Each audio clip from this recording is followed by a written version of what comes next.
Ange Postecoglou could be on his way out of Celtic, and you know what? This is my first thoughts on this link and my first thoughts on Celtic's defeat last night. So welcome back to Folk Football, but they collapsed. I know it was like a second string team Celtic squad that was out there that played. They did get hindered by a Maida red card, but defensively yet again Celtic not at the races, and that's 3 games in a row.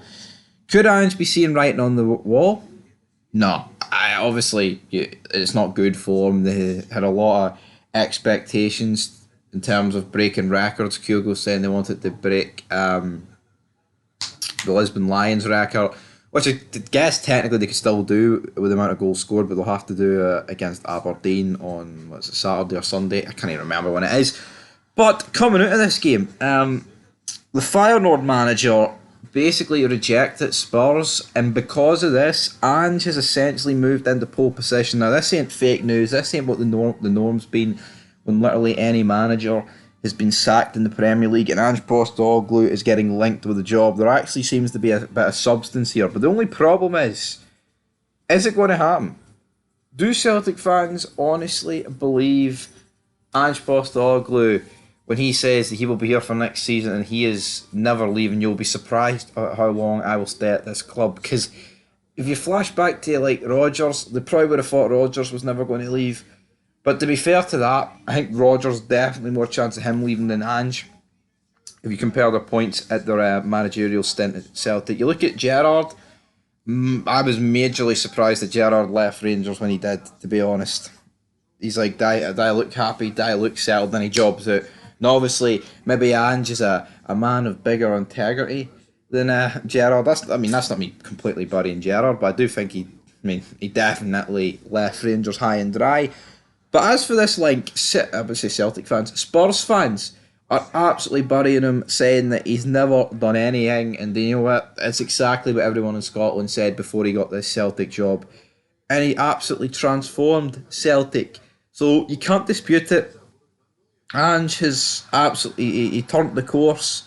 Celtic went for throwing the 10, looking horrendous, looking like Rangers were going to have years of dominance, and then he absolutely turned it around with some cute sirens, so to speak, and bringing them in, sorting Celtic out.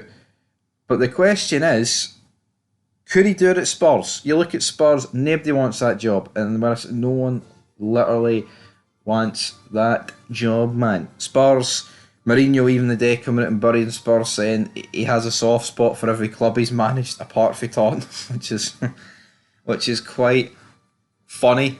He did factor in the during when he managed them, it was more or less the COVID season, which of course there was no fans in the COVID season. Funny enough, you remember the COVID season where Celtic got gifted a league title and Hearts got relegated very unfairly, and Partick Thistle also get relegated very unfairly, despite having a game in hand. What the fuck, man?